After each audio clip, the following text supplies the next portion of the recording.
When American negotiators sat down in Berlin to discuss ending a war that has killed hundreds of thousands of people, one of their main proposals was how to split electricity profits from a nuclear power plant. Not how to stop the killing, not how to prevent another invasion. How to divide the power bill. According to Latvian military expert Captain Māris Bruža, this tells you everything you need to know about who is actually running these negotiations. December 15th, 2025. Berlin. Ukrainian President Zelensky meets with Steve Witkoff, Trump's special envoy, and Jared Kushner, Trump's son-in-law. The proposal they discuss includes something that left energy experts stunned. The Zaporizhzhia nuclear power plant, Europe's largest nuclear facility currently occupied by Russian forces, would be jointly operated by Russia and Ukraine. Electricity output would be split 50-50. The International Atomic Energy Agency would supervise. Problem solved, right? For analysis of what is really happening in Ukraine's war, including the diplomatic moves mainstream media misses, hit subscribe and turn on notifications. We break down what the deals actually mean, not just what press releases claim. But here is the immediate problem with a 50-50 power split. The plant has 6 reactors. 4 were recently converted to run on American Westinghouse fuel. The other 2 still use Russian fuel. To split operation 50-50, you would need to convert 4 reactors back to Russian fuel, which takes years. The plant has been in cold shutdown since March 2022, when Russian forces seized it. Restarting it would require at least 2 years of repairs, according to Zelensky. And Ukrainian nuclear workers who were forced to sign contracts with Russian authorities and take Russian citizenship after the occupation would have to work alongside the occupying forces that coerced them in the first place. Therefore, nuclear energy experts told the Kyiv Independent this proposal is practically impossible in the plant's current condition. One professor at the University of Southern California said the International Atomic Energy Agency's role should be facilitating Ukraine's return to the plant, not legitimizing Russian occupation through supervised power sharing arrangements. So why is this even on the table?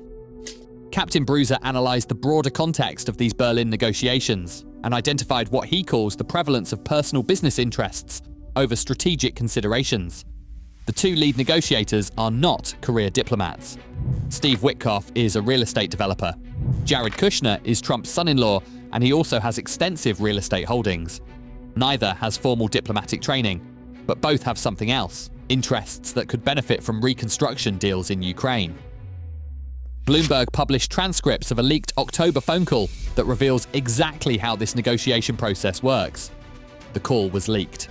Witkoff was on the line with Kremlin aide Yuri Ushakov, coaching Russian officials on how to pitch their preferred peace terms to Trump. He was not mediating between 2 sides. He was actively advising the Kremlin on sales tactics. When asked about this, Trump dismissed concerns, calling it a standard thing because Witkoff needs to sell Ukraine to Russia and sell Russia to Ukraine. That is what deal makers do, according to the president. But the implications run deeper than one leaked phone call.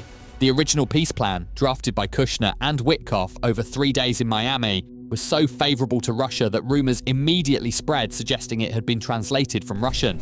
Ukrainian and European officials managed to get the plan modified, but the core framework prioritises economic arrangements over security guarantees.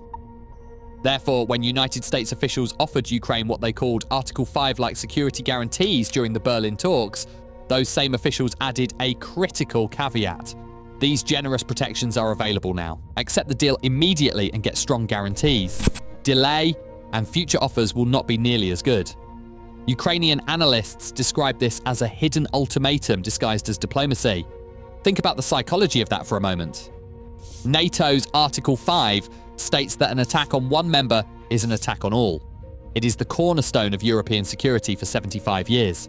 The United States is now offering something similar to Ukraine, but only if Ukraine agrees to other terms within an undefined timeframe, after which the offer expires or gets worse. That is not a security guarantee. That is a pressure tactic. So let's examine what accepting these terms would actually mean for Ukraine. The territorial issue remains the biggest sticking point. Russia demands control over all of the Donetsk region. Ukraine's constitution requires a national referendum to cede territory. Article 157 prohibits constitutional amendments during martial law. This creates a legal impossibility. But the US negotiators' position, according to sources who spoke to multiple outlets, is that 90% of issues are resolved, only territory remains. Zelensky made Ukraine's position clear. Any format of Donbass under Russian control is unacceptable. Neither de jure nor de facto will we recognize Donbass as Russian. 75% of Ukrainians reject peace plans requiring withdrawal from Donbass without concrete security guarantees, according to polling by the Kyiv International Institute of Sociology. But Russia's position is equally clear, and this is where the Christmas truce rejection becomes relevant to understanding the broader diplomatic dynamic. German Chancellor Friedrich Merz proposed a Christmas ceasefire. It would have been a pause in fighting over the holidays. Ukraine and the United States supported the idea, but Kremlin spokesman Dmitry Peskov rejected it immediately. He said, "We want peace, and we do not want a ceasefire that would give Ukraine a respite and allow it to prepare for continuing the war." Read that logic carefully. Russia wants peace, so it cannot accept a temporary ceasefire because that might give Ukraine time to prepare for war. Therefore, Russia must continue the war to achieve peace. Captain Bruža noted this represents the cynical inversion of language that characterizes Russian diplomatic positions throughout this conflict. Peskov said Russia seeks to achieve its goals and protect its interests, which he claimed would guarantee lasting peace in Europe. Those goals include full control of Ukrainian territory that Russia claims as its own, limits on Ukraine's military capabilities, and no foreign troop presence in Ukraine. The proposal to split the nuclear plant's electricity output is part of achieving those goals while appearing to compromise. So what is actually happening here is a negotiation framework where one side demands territorial concessions, military limitations, and profit sharing from occupied infrastructure, while refusing even temporary humanitarian pauses. The other side is being told to accept generous security guarantees immediately or watch them disappear, all while constitutional law makes the demanded concessions impossible. The economic free zones discussed in Berlin talks add another layer. United States officials told reporters they spent a lot of time trying to define what that would mean, how it operates. These zones would presumably allow business activity in contested areas. Who benefits from reconstruction contracts in these zones remains deliberately vague, but Captain Bruža's observation about personal business interests suddenly makes more sense. Here is what makes this particularly revealing. Before the war, the Zaporizhzhia plant supplied 20% of Ukraine's electricity. Westinghouse, an American nuclear technology company, already acts as the main fuel supplier. Westinghouse signed a deal with Energoatom, Ukraine's state nuclear operator, to build 5 new reactors before the war. After Russia attacked, that number increased to 9 reactors, plus smaller plants. One analysis noted that with Westinghouse already acting as the main fuel source, the United States corporation would clearly profit should the plant become a ward of the United States. Therefore, the proposal to involve United States management of the plant is not purely about peace. It is about who controls and profits from a critical piece of infrastructure that generates billions in electricity revenue. Splitting that revenue 50-50 between Ukraine and Russia, with American companies handling operations, is not conflict resolution. It is carving up assets while fighting continues. Peskov stated Russia's position is well known, consistent, transparent, and understandable to both Americans and Ukrainians. He is right about that. Russia wants territory, wants to limit Ukraine's defense capabilities, and wants profit from Ukrainian infrastructure. What is less clear is why American negotiators are presenting these demands as the basis for peace, rather than recognizing them as the continuation of aggression by other means. Ukrainian officials pointed out that Russia simply will not voluntarily give up the nuclear plant. One analyst told the Washington Post that Putin may be willing to hand it over to the United States, especially since the plant uses a lot of Western and American equipment. But handing occupied Ukrainian territory to a third party is not returning it to Ukraine. It is legitimizing theft through creative accounting. Meanwhile, every day this negotiation continues. Russian forces conduct over 150 combat engagements across the front. They launch dozens of drones and missiles at Ukrainian cities.